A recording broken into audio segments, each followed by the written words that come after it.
You know, you're a perfect example for why we don't call this a Lifetime Achievement Award. We call this an Edison Achievement Award because we know there's so much more left of you to give. But if we had to take this snapshot in time right now, John, and say, what is the legacy of John Chambers when you put it all together with all of the work with corporate social responsibilities, with family, with business, what do you think that legacy will be?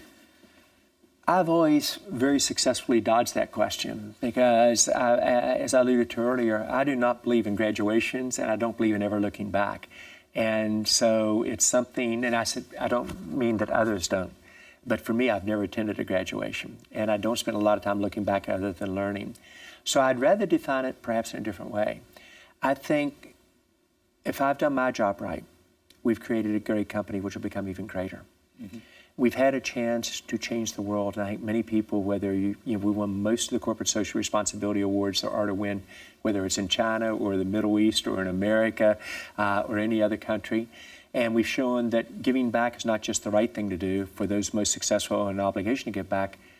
Wherever we do that well, we're number one in terms of business.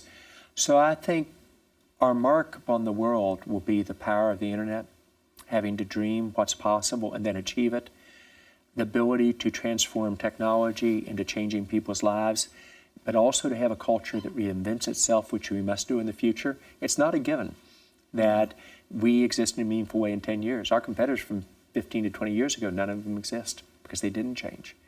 And so the courage to say there's nothing we can't achieve, but the willingness to say how do we do it differently, handle setbacks, and the courage to never lose track of the end goal. So I don't believe in the term legacy as much, and I tend to think more that it's the success of your family, success of my CISCO family, and others learning from it, but also having the courage to take the risk. Same thing with family. Success of the family isn't a legacy, it's more just the excitement you get by watching others do things that makes you so proud of them and to live a better life. Thank you so much for taking time. I'm incredibly inspired. I've been looking forward to this opportunity to interview you for some time. You're very kind. You're very kind. And the Edison Awards is very pleased to give this to you, and I know it will add a lot of relevance to a lot of people that are trying to achieve similar things. And you've just set some exceptional bedrock opportunities for us. So thank you very much for taking time to chat with us today. We're deeply honored, and it's been my pleasure to go back and forth with you all. I learned more than you may realize in terms of the questions. You make me think. I think we constantly learn as we go. But once again, we at CISCO are honored to receive this award. Thank you. Yeah, thank you very much.